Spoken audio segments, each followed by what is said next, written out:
Hey y'all, Coach in the Fight here, looking at that third testament of the Bible. I want to show you guys something out of chapter 53, the second part of chapter 53, which is the purification of humanity through the judgment. There's a certain part I want to show you guys. I want to help identify the three different kinds of people who there are that are going into this tribulation.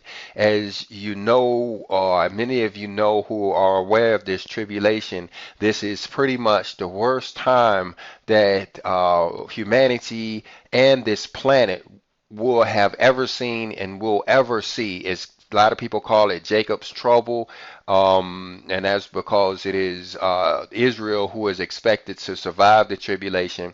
But the other people who won't survive, they're going to have a pretty hard time of it too, you know. So it's pretty much a trouble for everybody. It's like I said, it's the worst part of our existence here on this rock that we call planet Earth. All right, but I want to show you the three different kinds of people that are here. Um, let's start right here in verse 27. Let's jump right into it. He says, "The time of harvest has come for each spirit, and that is why you behold confusion among men. Yet I tell you truly that amidst that chaos, each person shall reap what they have sown." All right, so we're going to take this pretty slowly. It's only a few verses that we're going to talk about here, but this is important to understand that it's talking about reaping what we have sown. This is what we're going through. We're in Judgment Day. You can see a video that we did on this not too long ago, and several others where we happen to mention it, that Judgment Day is not a 24-hour period like we were taught. It's actually lasts for hundreds of years, maybe even a whole 1,000 years, where humanity is being judged for our past deeds. And these are deeds, these are things that we've done in this lifetime, but they're also things that we've done in previous lifetimes. We understand now that we are all reincarnated spirits. Our spirit man never dies; it lives on and on. And we're given chance after chance to come down here to planet Earth, and where we are learning how to live within the law and learning how to love one another and learning different things before we all at one point this planet will get burned up, and we all will go off to another planet where we will learn additional things. You remember the story of Jacob's ladder, where there were seven rungs to the ladder. The seventh rung is when we actually reunite with the Father, but there are several other rungs that we have to go through. And for many of us down here on Earth at this time, we are actually on the first rung of this ladder. There's a few that's here for special love missions and such that are on higher rungs of that ladder, but for the most of humanity, we're still down here on rung number one, and so we have a long way to go. It's going to take us a long time to get to that point where we reunite with the Father. Yeah, I'm coming out of the third testament of the Bible, guys. This is the third installment of the trilogy, where you had the Old Testament given by Moses, you had the New Testament that was given by the apostles there, Matthew, Mark, Luke, and John, and Paul and those guys. But this is the third testament of the Bible, and it's coming through Elijah. When you read the last chapter of the last book in the Old Testament, he talks about Elijah and how we was going to have this spirit being that was going to come back and help teach us. Well, this is one of the things that he did for us, is he helped bring us this third testament of the Bible. And I will go as far as to say that you have to have the third testament of the Bible in order to understand the first two testaments, in order to understand the New Testament, in order to understand the Old Testament. You have to have the third testament of the Bible. Some of you guys watch my channel, you wonder, how my wife helps me out with several of my classes, how we come to understand so much information dealing with the conscious, dealing with the afterworld, dealing with just various information. It's not that we're so wise or so smart or anything. It's the third testament of the Bible that breaks down a lot of stuff that we weren't able to understand in the previous times. This is the spirit and the truth that we were promised. This third testament of the Bible provides us with a wealth of information. So I advise you guys to check it out for yourself. There are links down in the description where you can get a PDF version and read it for yourself, or even links to an audio book where you can go in and just listen to the whole thing. And I advise you to do so. This is the third testament of the Bible, so check that out. But right now we're coming up here in chapter 53. So let's go on to verse 28. He says, "And what shall become of my children who have always failed before my law?" Now, this is what this is talking about, is the law given by Moses. And when you go back and you read the Old Testament of the Bible, you can get the book of the covenant that starts right there in Exodus chapter 20. And I advise you to do so to understand what you're being held accountable for. Start there in Exodus chapter 20. If you don't read the whole thing, you really should read the whole thing. But for a lot of us, we want to jump right to the meat of the thing.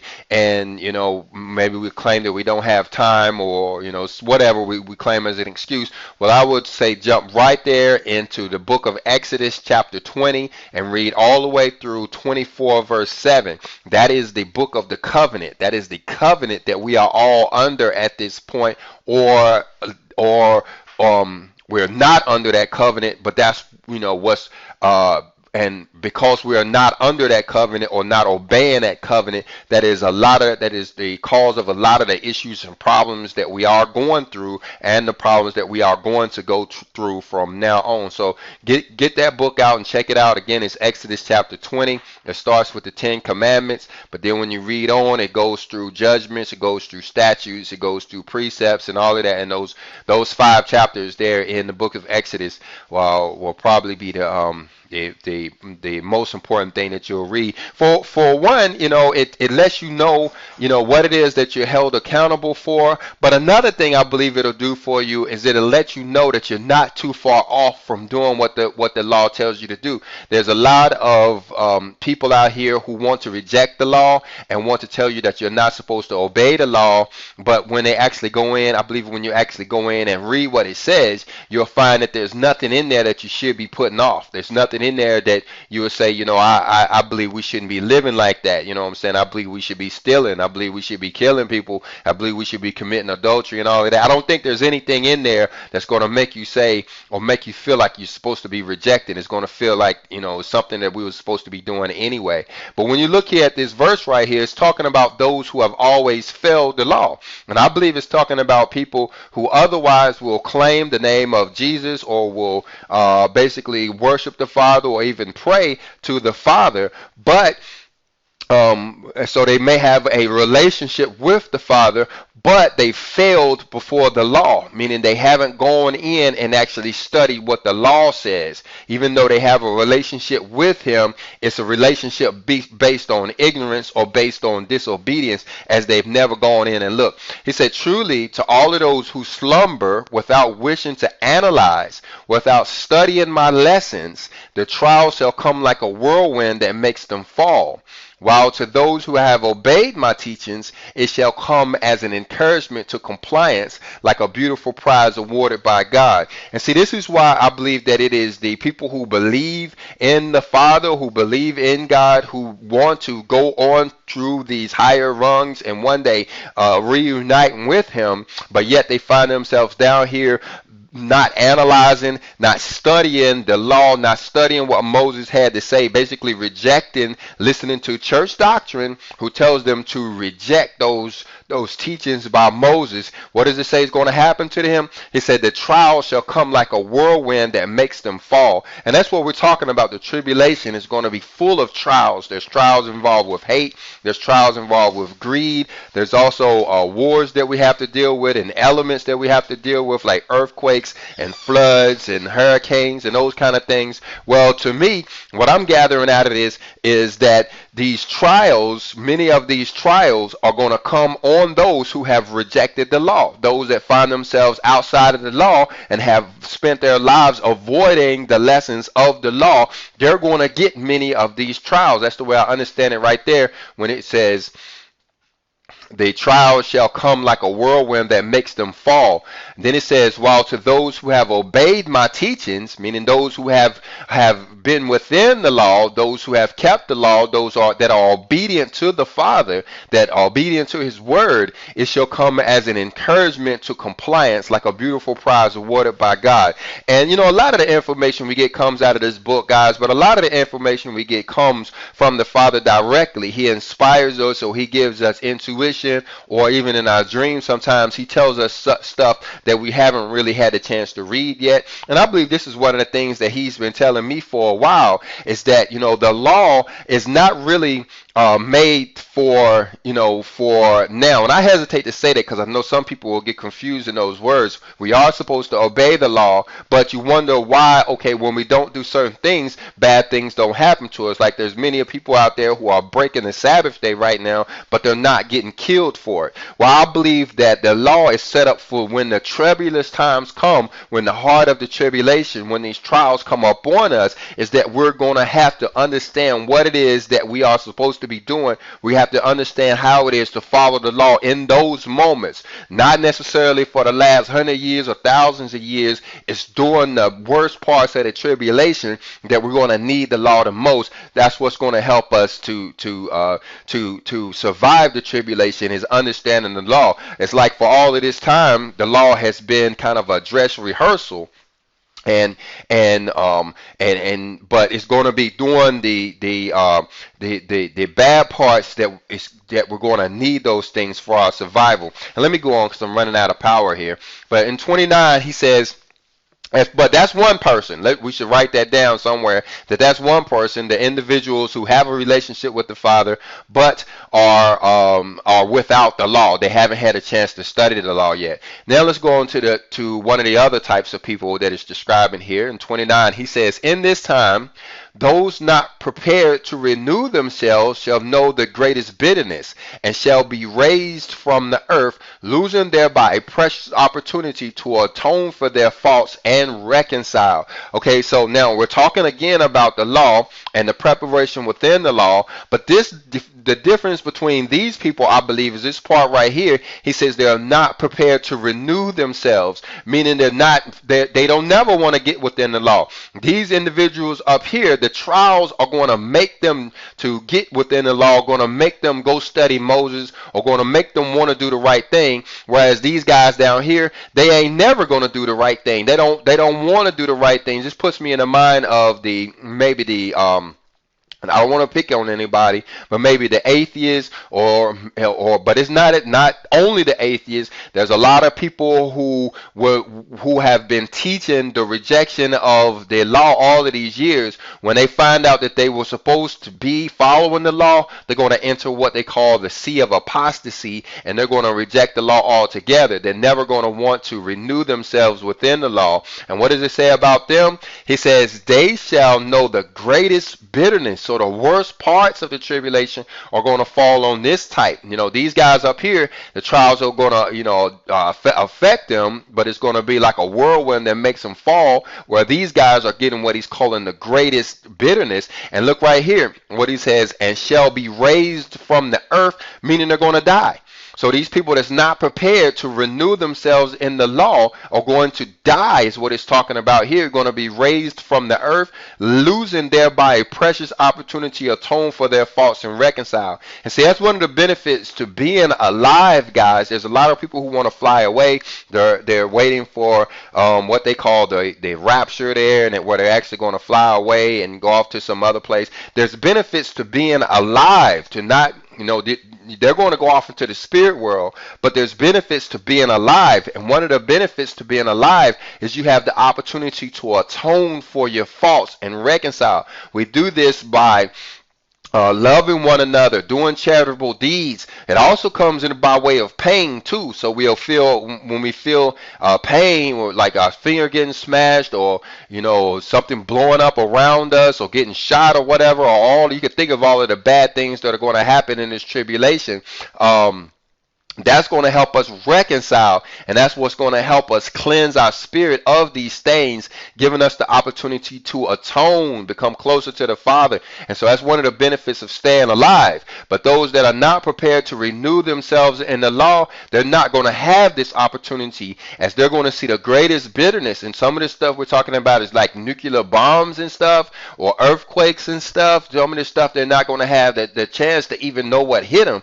They shall be removed, raised from the earth. They're going to be, they're going to go away. They're going to, go off to the spirit world, losing that opportunity. All right, let's look at verse 30. He says, in contrast, those who pass from this mansion to the spiritual mansion with the peace and satisfaction given by a duty fulfilled, feel illuminated by my light. If they are among those who must reincarnate again, I will prepare them for their return to human life, so that they may be brought clean again into life with greater spirituality and greater wisdom. And here is the third type of individual. Remember, the first type of individual, this is what I would think of like the Samaritans, where they have a relationship but they're outside of the law. The next one is kind of like the heathen or the Gentiles, where they don't want nothing to do with the law. All right, now here's a third type of individual. Now these are the ones who will also perish. You notice right here he says those who pass from this mansion to the spiritual mansion, meaning that they're going to die too, but they have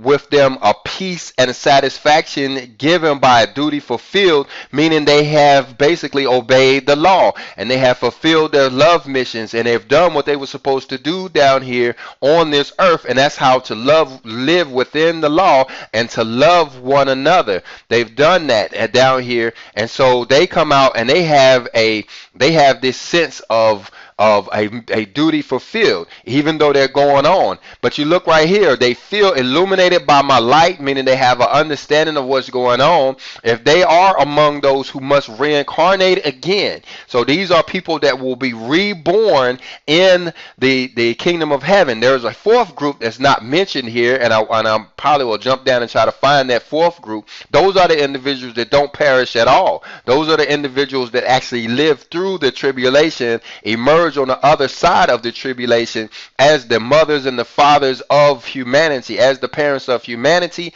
Those individuals, they call, some of those individuals include the 144,000, but it include other people who basically emulate the 144,000 or follow the 144,000, basically act like those individuals. They will survive too. Along with some other people. There's a lot of people that survive. If you read Revelations, there's only about I can't remember the exact numbers, but I think at one point a third of humanity dies, and another point a fourth of humanity dies. So you're still talking about, billions of people that will be left here on the earth in order to go on. So there's a lot of people that survive through the tribulation. But what it's talking about here are the ones who perish, opposed to the ones who were not prepared to renew themselves by way of the law, who weren't prepared to renew themselves in the law. These are individuals who were within the law, but they passed on to the spiritual mansion anyway. These individuals, some of these individuals, according to what it says right here, some of them will reincarnate, which means they will be born as the children of these people who have survived. And the benefit to that, guys, is you get a brand new body. They will have a fresh new body. Of course, they are born again as children. They have to go through puberty and all that stuff again. But you think that they'll be born into a world where there is no hatred, no evil. Satan will be locked up he gets locked up for 1,000 years, so he's gone. There's no evil in the world. There's no sickness in the world. There's no illnesses in the world. There's no fighting. There's no disobedience in the world. So you can imagine this child being born in a perfect environment, that environment that we call the kingdom of heaven, which is different. Now, I should note that the kingdom of heaven is different from what people call heaven. Heaven, when people say I'm going to heaven or somebody's in heaven, they're actually talking about the spiritual mansion or the spirit world where the spirit beings live, the ones that are not incarnated. They don't have bodies. But when you talk about the kingdom of heaven, that's actually down here on earth. This is the 1,000-year period that starts after the tribulation, where our Father becomes the king of the planet. He's never been the king of the planet before. Don't get confused. People will say that, God runs this planet, he runs this earth. He does not. Satan, he runs the universe, but Satan runs this planet. If you remember when the Messiah went up there and was tempted up on that mountain, Satan told him pretty much that he has the ruleship over this planet, and that if Jesus was to bow down to him, he will help him. He will let him be a king down here too. Of course, the Messiah rejected that, but we have to understand is that Satan has been running this planet ever since Adam. When Eve and Adam made the choice to disobey the Father, they basically gave Satan ruleship over the planet, and he's been ruling it ever since. And he's just like any other dictator. He's going to have to be killed. He's going to have to be killed or taken out by force, and that's going to happen during the tribulation. He has a war with Michael where he is cast out, and then he is locked up into some type of pit that he'll stay for 1,000 years. And it is during that time when these people are reincarnated that they will have incorruptible bodies. There's a lot of benefits to being reborn during that time period. Now, there are benefits to being the parents of humanity too. That's what we're striving for in Hermas Academy. That's what we teach over here in Hermas Academy, is we want to be the parents of humanity, those people who survived the tribulation. We teach virtues, which is what's needed for us to have. We teach the law, we teach virtues, which is and we teach love, which are some of the traits necessary in order to survive the tribulation. So we're planning on surviving the tribulation. But for those of us that don't make it, not all of us will make it. We'll be part of this group that's talked about here. And then but he said, if we are the ones that don't make it and we do have to come back and be reincarnated again, he says, I will prepare them for their return to human life, so that they may be brought clean again into life with greater spirituality and greater wisdom. Meaning, if those individuals who are in pursuit of fulfilling their missions down here on earth, but for some reason they aren't able to survive the tribulation, they have to go into the spirit world for a little while. What they'll do is they'll be prepared in the spirit world, and when they actually come back down here to earth, these are going to be the big people down here on the earth. These are going to be the people full of wisdom. They're going to be full of spirituality. They're going to be the people that will come back and really help humanity to learn. You can imagine these are going to be, just for lack of better word, people to call out. People like the Gandhis of the world, or the Mother Teresa's of the world, or the Jesuses of the world, or the Elijahs, or the Moseses, or the Noahs, or the Davids. These are going to be the big people when they come back to earth, if they have to do so. All right, so these are three individuals that we talked about. Again, these are the ones who have failed before the law, but the trials are going to make them get back into the law. Then you have the people who are not prepared to ever get within the law. They're going to get the greatest bitterness, and they're going to be removed from the earth. Whereas the other guys, they're just going to have the whirlwinds that's going to make them fall, basically teach them to become obedient at one point. And then you have those that have been obedient, that will continue to be obedient, that will leave the earth. Now, one of the scary things about the individuals that go into the spirit world having never obeyed the law is they could be there for 1,000 years. Jumping over here in Revelation chapter 20, verse 5, it says, "But the rest of the dead lived not again until the 1,000 years were finished. This is the first resurrection." All right, so these individuals, they are going into the spirit world, but they're going to stay there for 1,000 years. Basically, they're going to miss the kingdom of heaven. They're going to stay. That's why they call it hell, because or the lake of fire, is because these people are going to be there for so long. Of course, we understand that hell is not like we were taught, where it's just some place of just literal fire that's burning on our flesh and all of this kind of stuff. No, we're spiritual beings, and we don't have flesh anymore while we're there in the spirit world. But what we have is our conscience that is now bearing on us us and reminding us of all of our deeds that we've done down here on the planet. And if they weren't too good, it's going to feel like fire. The scripture describes it as the most intense fire that you can imagine is that pain that you're going to feel from your conscience as it bears down on you and helps purify your spirit. Everybody's going to get purified one way or another. Some of us are going to try to do it beforehand down here on the earth by way of obedience and by way of charitable deeds. And, some of us will have to go through pain down here in our fleshly beings in order to finish our purification out. But some of us are going to go off into the spirit world where it's just going to be left up to our conscience that's going to purify us. And that's going to be like hell. That's going to be hell. That is hell for 1,000 years. But again, there's a fourth group here, and let me see if I can find that group right quick. All right, so we have to jump down here to chapter 38, which is called the 3 divine revelations and the 7 seals. This is the part where we learn about the 7 seals. We understand now that we are in the 6th seal. We are in the 6th seal, but this is another thing that's been misunderstood. We don't know that these seals actually last for a long time. We thought they lasted for short periods of time, but these seals last a long time. And we are in the 6th seal. And that's why when you read in Revelations, you're kind of waiting for an earthquake. Well, that earthquake comes at the end of the 6th seal as we go into the 7th seal. We're in the 6th seal waiting on the 7th seal.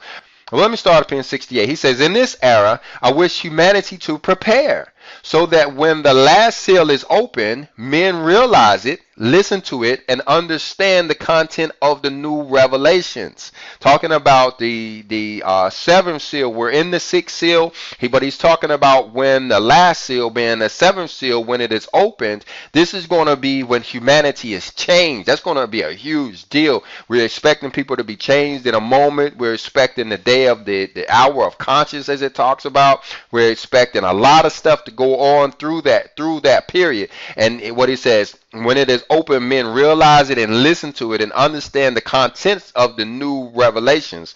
I wish the nations and people to strengthen themselves to withstand the bitterness of those days. It is going to be a big deal, guys. This is what happens after the tribulation, is you have the opening of the 7th seal. This is going to be pretty bitter for everybody and everything on the planet. Even the animals that are inferior to us are going to have to suffer a lot of the pains and stuff. But it is after that bitter part that we go on into the 7th seal, which is going to be a lot better times than what it is now. Right there in 69, he says, those who know how to pass the test of those times, I shall call blessed, and I shall give them a reward for their perseverance and their faith in my power, leaving them as the parents of a new humanity. All right, so this is the 4th group here, guys. These are the ones who pass the test of the tribulation, the trials of the tribulation. These are the ones who understand law and love. These are the two things that are necessary in order to make it through this tribulation. You have to have both obedience to the law and a love for your fellow man.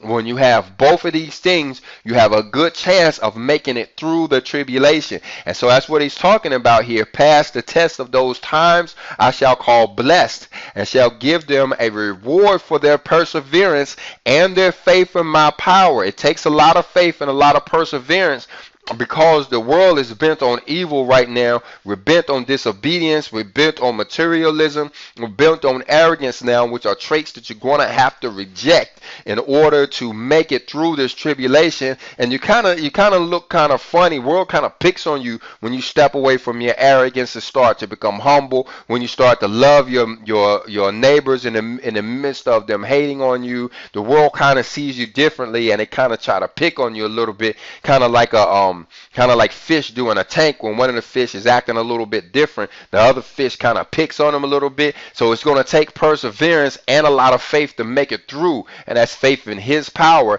But what does he say the end result is? Leaving them as the parents of a new humanity. So you make it through this tribulation, this 4th group here.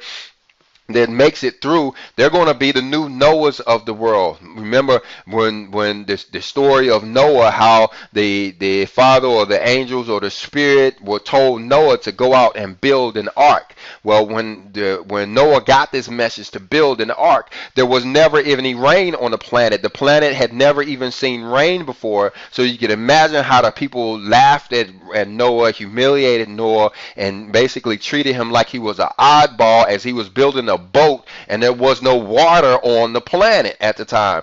And basically all of the plants were received their moisture from a mist that was coming up out of the ground, if you read Revelations over there. And so the people saw him as really, really odd. And so as Noah was preaching about how you had to have this ark in order to survive what was coming, the people, they laughed and they scorned, and they didn't have anything to do with it. It was only when those flood waters got up to their neck and started to put their lives in danger did they want to start listening to Noah and wanting to start getting into the ark. And that's what you have going on now. There's a lot of people out here that are building their ark. It's not made out of wood and nails. It's made out of love and obedience. And these people are building this ark right now. But just like Noah was being ridiculed, the people who are building this ark of nowadays are being ridiculed. And that's where that perseverance and that faith comes in. They have to continue to build their ark, even though we aren't seeing the rain. Even though we're only, I ain't gonna say we aren't seeing the rain. We're starting to see the sprinkling a little bit as we start to see these war clouds start to form, as we start to see a lot of people getting shot and different other kind of hate going on in the news, and we start to see the economy start to wobble a little bit, and we start to see the elements acting up, and by way of volcanoes and earthquakes and storms and all of this stuff. We're starting to see the rain fall a little bit, but the flood waters haven't gotten up to the point where all of humanity has gotten scared yet. So they're still kind of laughing at the ones of us who are building this ark. Again, this ark is based on love. It's based on faith. But what happens, just like Noah, when a flood comes and kills everybody else on the planet, there was only 8 people that got off of that boat. There was Noah, his 3 sons, and all of their wives. There was 4 men and 4 women that got off the boat, and then they went on to have grandchildren or whatever. But they became the fathers of humanity, the parents of humanity. Well, that's what's going to happen now. The only difference is there's going to be a whole lot more than 8 people that survive it. Praise the Lord. There's going to be a lot more than 8 people that survive it. And so, but these will be the parents of humanity. When they look back, they're going to see them as the parent, because everybody else is pretty much going to be gone. All right. So those are the 4 individuals there, y'all. I hope you got something out of this. If you did, go ahead and hit the like button. If you didn't get anything out of it, go ahead and hit the dislike button. But leave a comment either way and pray for me.